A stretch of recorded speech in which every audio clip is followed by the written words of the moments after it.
This is going to be very frustrating for pundits, very frustrating for media consultants and everyone who's trying to figure this out logically. Bernie Sanders is walking away with it. He's doing it now. He's probably going to win his third contest today, big time. The happiest person right now, it's about 1:15 Moscow time. This thing is going very well for Vladimir Putin. I promise you. He's probably staying up watching us right now. How you doing, Vlad? That's absolutely right. Largely people of color. Of those, the majority are Latino, and they are clearly, at least from eyeballing it, strongly in favor of Bernie Sanders, with Joe Biden coming in second. No one else is as hungry, angry, enraged, and determined as Sanders voters. Democrats need to sober up and figure out what the hell they're going to do about that. I'm reading last night about the fall of France in the summer of 1940, and the general, Renault, calls up Churchill and says, "It's over." And Churchill said, "How can it be? You got the greatest army in Europe. How can it be over?" He said, "It's over." So I had that suppressed feeling. We are fortunate to be able to talk to James Carville. Well, I won't mention names, but I get any number of calls from panicked congressional incumbents. I know what's happening out there. I got a real good idea. Is part of the blame that the media shoulders in this is that we respond to the squeaky wheels? The entire theory that by expanding the electorate, increasing turnouts, you can win an election is the equivalent of climate denial. All right?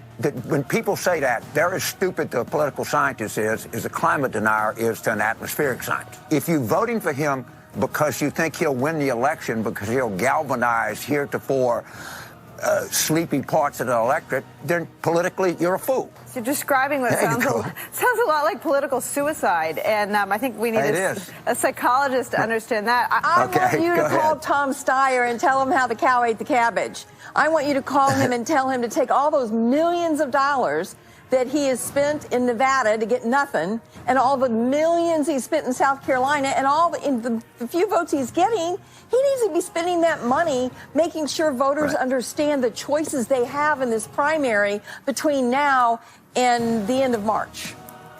Yeah, But the Sanders campaign and the Trump campaign, they've taken these things to dark arts of abusing the press, of bullying the press. I mean, what do we miss in terms of paying attention to a squeaky, angry minority and ignoring the majority? If I gave you a ballroom with all the candidates on the Democratic side, not named Bernie, and what happened in that ballroom stayed in that ballroom, what would you say to them gathered together the day after the Nevada caucuses? I just say we got to win. The narrative that you're starting to see play out, Chris, is that there are people that are concerned, strategists that are concerned, that Bernie Sanders being the top of the ticket will force us to lose the House. Because if he's the nominee, that's the top of your ticket. That's the top of your ticket for Senate races, House races, gubernatorial, everything. Figure out what you're going to do, because that's looking likely. I don't necessarily think that's the case. It's How about early. losing the future? It's early. Everybody knows the issue now is going to be Bernie versus some alternative. Not necessarily a moderate. It could be Elizabeth Warren. But there has to be some alternative, or we're not going to have a real contest here. Bernie's going to walk away with it. The whole thing, all the way to Milwaukee. So how do you get an alternative?